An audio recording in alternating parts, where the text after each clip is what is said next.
Hello and welcome back to my ThreadMode tutorials. And today we are going to be making these virus toys. I have turned them into dog toys, which is what I had intended them for. And I have added squeakers to them. Now this is the 5x7 version. I have the 8x10, 6x10, 5x7, which is this guy here. And then today in the tutorial, we are going to be making this little 4x4 version of him. Now you can fit a squeaker in it, and it's tight. So if you're not used to making these kinds of things, you might want to avoid that for the first one. So we are going to get started on making these virus toys. The things that we are going to need for this project are fairly simple. You will need some type of body material, and I suggest using something like a cuddle or a minky, which is what this is, and it has stretch. The best thing to make toys with is something that actually has a stretch in it, so when you stuff it, it looks better. So you need two pieces of those, one for the front, one for the back. And then you need something for the stems. For that, I am using a velvet kind of a material, but you can use minky or cuddle. And depending on if you want to stuff it or not is how much stretch these pieces should have. I am not going to stuff these pieces. I find that it makes it rather thick for my dog purposes, which is what I'm using them for. However, if you like to stuff them, feel free to do so. And if you are going to turn it into a dog toy, oh, you need two of those pieces. So if you're going to turn it into a dog toy like I am, you need a squeaker, and you can just get those on Amazon. You can get a giant bag. And for the stuffing of this type of a toy, you need to look for a polyester stuffing that is made for things like toys or stuffed animals, because the stuffing is like very soft. And as you can see, I just pulled some out of the bag, and this is what it looks like. It's very pulling apart and it's not squished together. And this is the kind of soft, fluffy stuff you are looking for to stuff these guys. Right, so the first step is to go run the placement stitch on the cutaway stabilizer is what I'm using.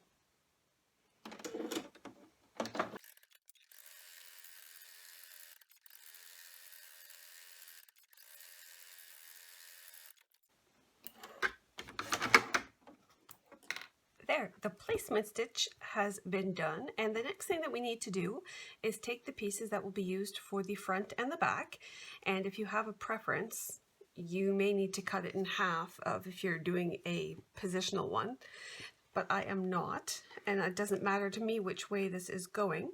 So you just need to put this over the placement stitch, and you're going to put the wrong side down, right side facing up, and then for the next piece, you're going to take that and you're going to put it with the right side down and the wrong side up. So you are going to have the two right sides together.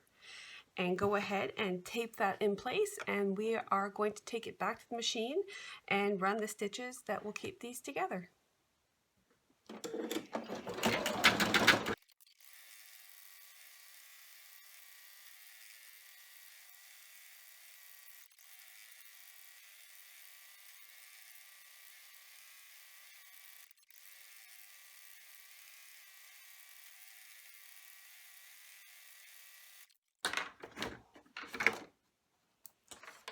The stitching has been done for this.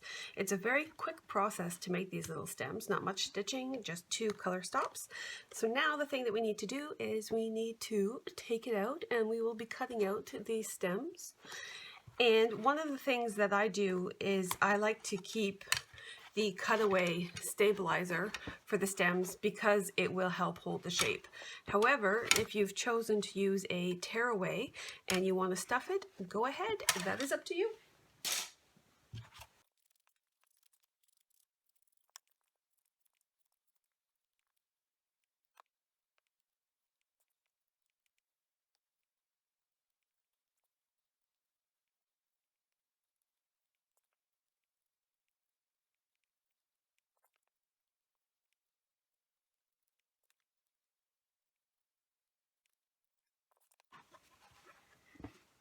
Okay, so here are all the pieces cut out.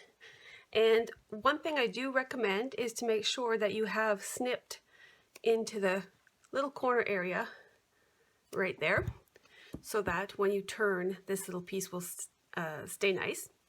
And as you can see, I did leave that on the back. So the next thing, and yes, this is a very messy job, especially if you've worked with cuddle fabrics or anything, make sure you have something around to pick it all up. So the next thing that we have to do is we need to turn these inside out, the right way around. So what I like to do, and for this 4x4 version, yes, it does get a little tight, but it is still doable. You just need to take your time. So what I like to do is I like to take the end of a chopstick, the fat end, and I stick it to the top. Then I find another tool, and then I help myself by pushing this way to get it started. Then I go back with the end of my chopstick and push it through. And that is one of the reasons I like this stabilizer to stay as well, because it kind of just helps support it. So then you just go ahead and round that out, and we have a stem, and you just do all of them the same way.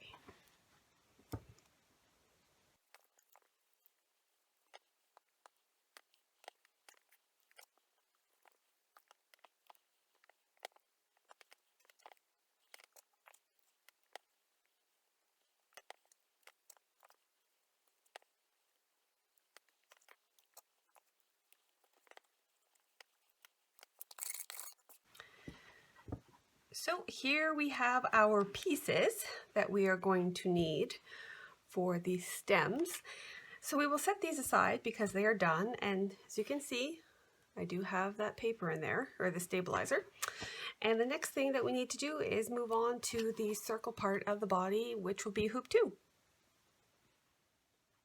And now we are going to start the second hooping, which is going to be the body. And the first thing that you need to do is the placement stitch, and I will go ahead and go run that. The placement stitch, I went ahead and did the placement stitch. I don't think you need to see that again. And so then the thing that we need to do next, so let's see if you can see that placement stitch. Well, there's a circle there.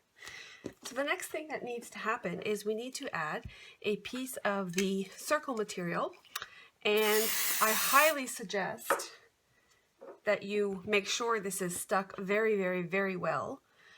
I like a spray adhesive on there. And if you have a directional fabric, make sure it's going in the right direction. And I like a lot of stretch going from side to side. So when I'm going to put it this way instead. So when I sew it up, I just find it easier for that.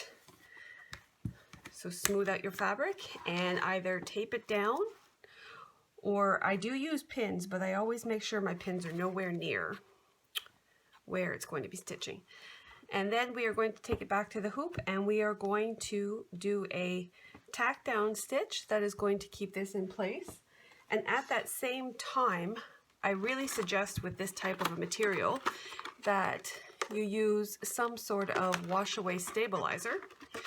So I use this plasticky version. It's a very, very thin plastic version, and it's what you would want for this process so that you can tear it off easily. And so I would actually add it right now at this time, and then go and run the placements, the material tack down stitch.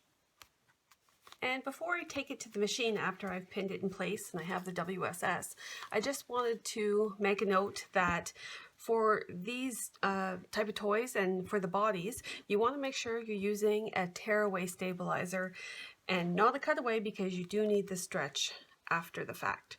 So now that this is pinned on, I'm going to go run the material tack down.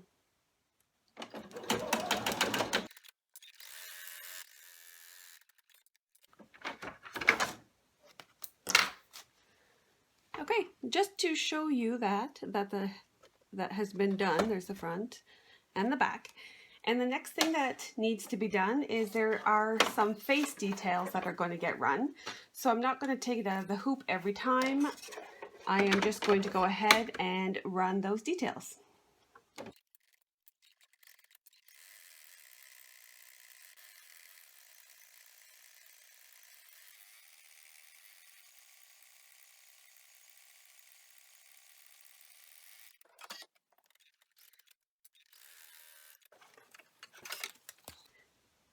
Right, some of the details have been done for the face, and this that I just did was the placement stitch for the applique.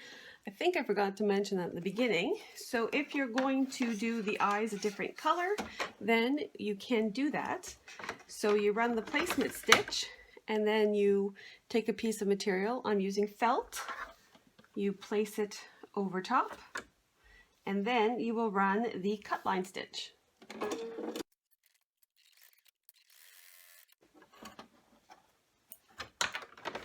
There we have the cut line stitch that was done. And so now you just need to cut out your applique material.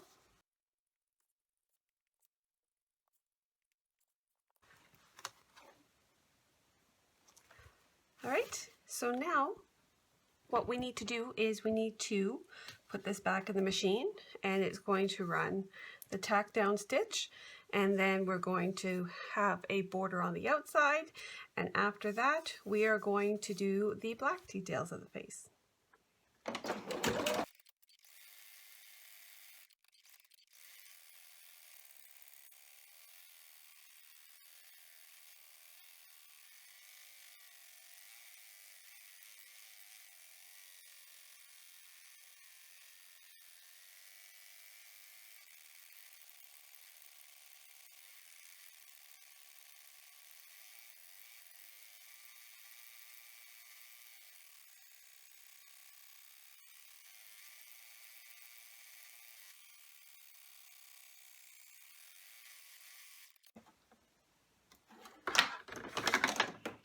Face portion has now been done.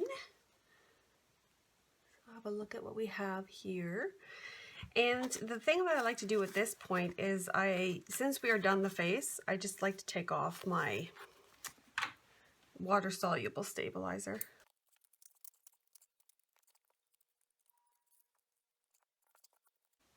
So there we have him, or her, I guess. And the next thing that we need to do is we are going to take it back to the machine, and we are going to run the placement stitches for these little stem guys. So we're going to put it there, and it's just going to run those, and I will be right back. I took it back to the machine and I ran that stitching. I didn't think you needed to see the placement stitching again. So what we have here is the original tack down stitch was the pink one, and the one for the little stems is these little white ones that I have around here. So for this one, there is 6. 1, 2, 3, 4, 5, 6. And the next thing that we need to do is we need to take these guys and we need to add them in. So what I like to do is I like to take the end and about 1/4 inch past the circle on the outside, and then center it inside of that little placement stitch, and then you're going to want to tape it down.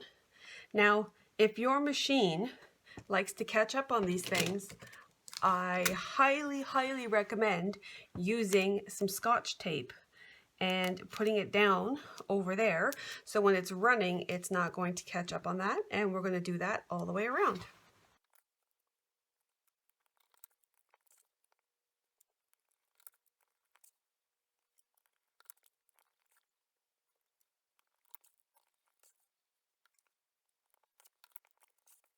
There we have it.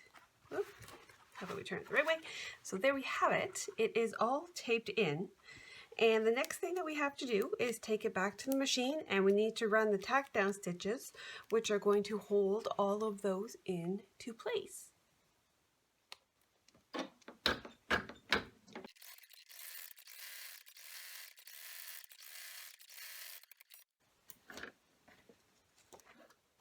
There we have it. The tack down stitching was done on these guys. So I'm just going to take off this tape.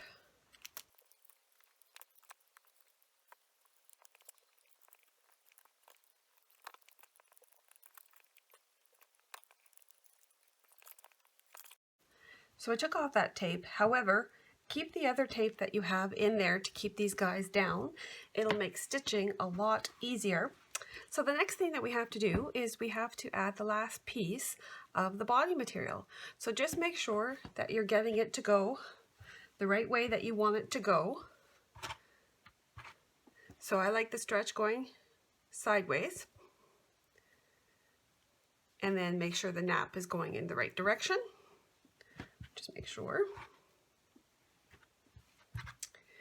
And then the turning hole is going to be in this corner here. All right, so make sure you have everything covered like that, and you're going to go with right sides together. And I like to pin these. However, you can tape it. Just make sure that you have it nice and taut, not overly pulled, just nice and taut, so that nothing is going to hang up and get caught when you're doing the stitching. And once I have that pinned, I'm going to take it back to the machine and do what looks kind of like a C-stitch because we have the turning hole left open. And that will be the final stitching.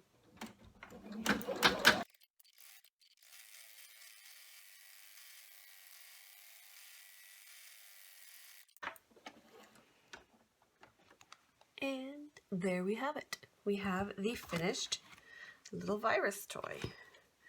So the next thing is to take it out of the hoop, and we need to cut a turning hole into this. So before you go ahead and you cut off the material, make sure that you have cut in a turning hole.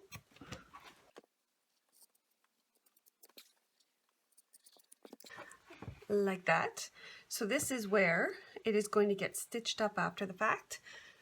So you can just take that, tape it out of the way, and go ahead and take the stabilizer off and cut out around.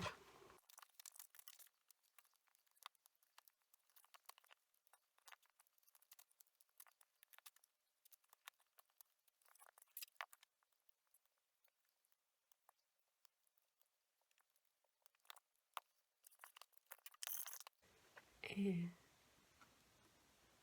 there we have it. Ooh, be rolled away. So the next thing that we need to do is to turn him right side out. Now, he is small in the 4x4 and it is a tiny hole, so it will work. You just need to be gentle with it and need to be patient.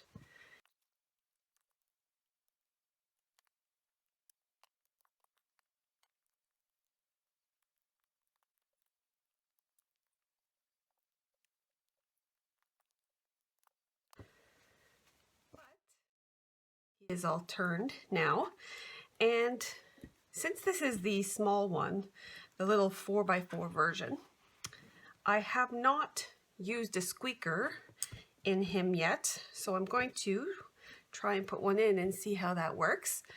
So this is the squeaker,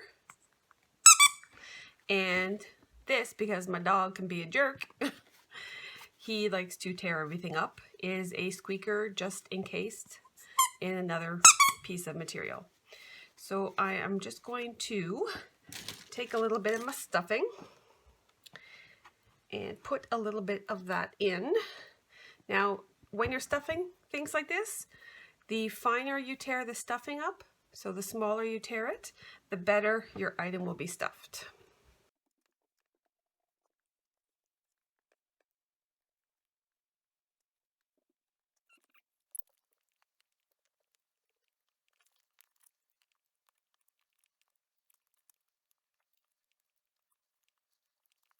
And so there we have it. You can get the squeaker in. It is just a super tight fit and quite a little bit fussy. So to straighten my squeaker back out. There we go.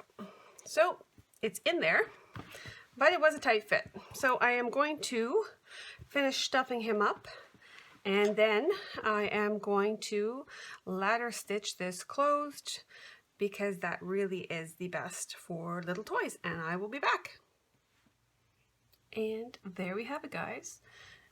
I went and I closed up the hole right there with a ladder stitch, which is really the best way to close up stuffed toys. And it's a really easy stitch. So there's lots of tutorials online. You can go have a look at that if you don't know how to do it.